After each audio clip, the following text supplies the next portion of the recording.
ఒక్కసారి హరీష్ రావు దగ్గరికి పోదాం. ఫోన్ ట్యాపింగ్ కేసులో హరీష్కు నోటీసులు. ఇవాళ ఉదయం 11 గంటలకు హాజరు కావాలని సిట్ ఆదేశం. చక్రధర్ గౌడ్ ఫోన్ ట్యాపింగ్ వ్యవహారంలో విచారణ. ఐన్యూస్ మాజీ ఎండీ శ్రవణ్ రావుతో కలిసి హరీష్ ట్యాపింగ్కు పాల్పడినట్లు ఆధారాలు.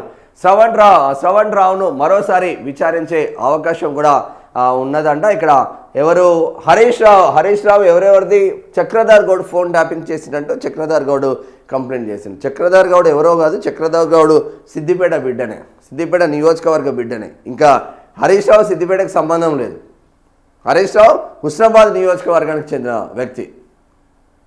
ఈయన ఇక హుస్నాబాద్ అంటున్నారని ఆ మండలం ఆ నియోజకవర్గం తీసుకొచ్చి ఇక్కడ కలిపేసిండు సిద్దిపేట జిల్లాలో. ఒక్కసారి చూద్దాం.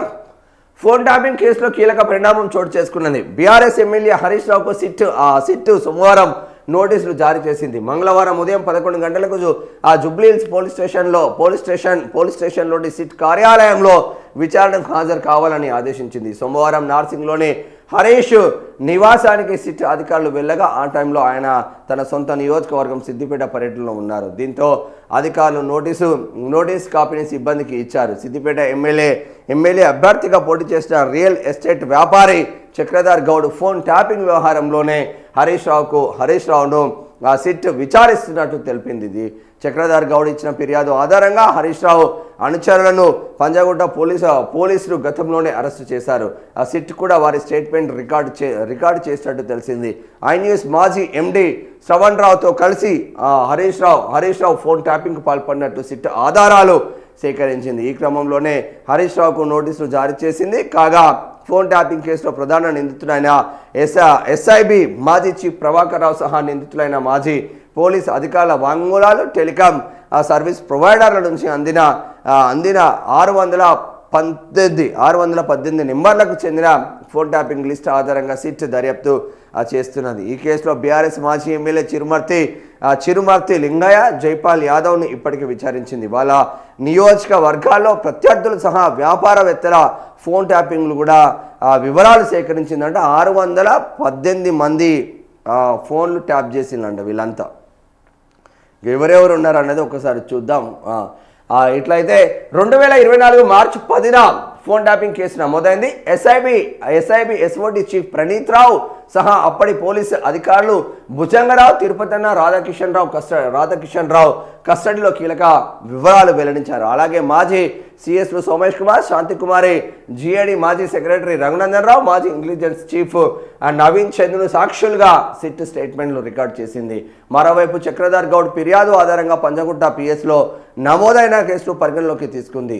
అదే సిద్దిపేటలో హరీష్ రావుకు వ్యతిరేకంగా పనిచేస్తున్న ఫోన్లను కూడా ట్యాప్ చేసినట్లు ఇప్పటికే సిట్ గుర్తించింది. ఈ క్రమంలోనే ఈ కేసులో నిందితుడైన శ్రవణ్ రావును కూడా మరోసారి విచారించనున్నట్లు సమాచారం. పూర్తి ఆధారాలతో ఛార్జ్షీట్ ఫైల్ చేసేందుకు సిట్ అధికారులు రెడీ అవుతున్నట్టు తెలుస్తూ ఉంది. మరి నిజంగానే ఇక్కడ హరీష్ రావును టార్గెట్ చేసిందా అంటే అవుననే సమాధానాలు వినిపిస్తున్నాయి. లేదంటే ఇక మొగిలి రేకులు సీరియల్ లాగా ఏదో టైంపాస్. ఇప్పుడు మళ్ళా అంటే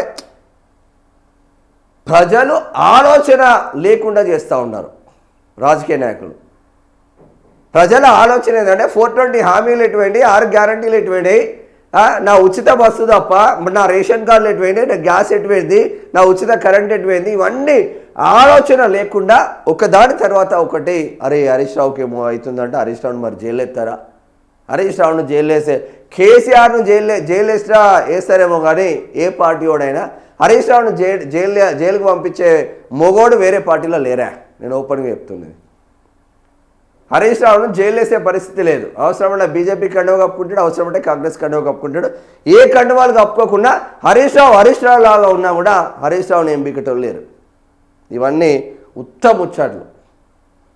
చక్రధర్ గౌడ్ ఫోన్ ట్యాపింగ్ చేసిండ్లు.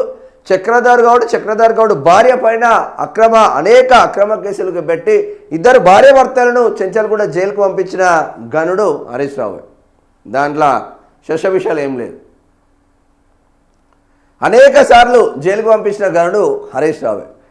ఎవరైతే సిద్దిపేటలో స్ట్రాంగ్ అవుతాడు, సిద్దిపేటలో రైతుల పక్షపాతి అని చక్రధర్ గౌడ్కి పేరు వస్తుందో 100 మంది రైతులకు 500 మంది రైతులకు లక్ష రూపాయల చెక్కులు రెడీ చేసిండో కథమిగా సార్కు చుచ్చు పడ్డది.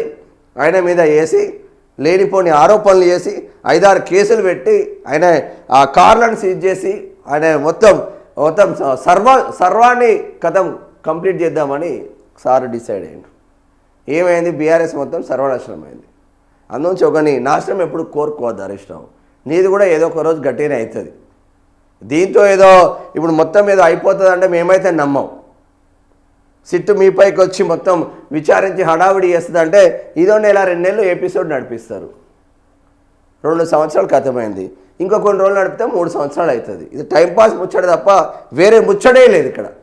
హరీష్ రావుకి సంబంధించి వేరే సంబంధం ఇప్పుడు ఫోన్ టాపింగ్ వ్యవహారం ఇట్లా ఉందా? మరి ఈ కార్ రేస్ ఎడికి పోయింది? రేపే అరెస్టు, మాపే అరెస్టు, ఇక మొత్తం అయిపోయింది, కేటీఆర్ను అరెస్ట్ చేసలే అన్నారు. ఏమైంది? కాళేశ్వరం కేసు ఫైనల్కి వచ్చింది.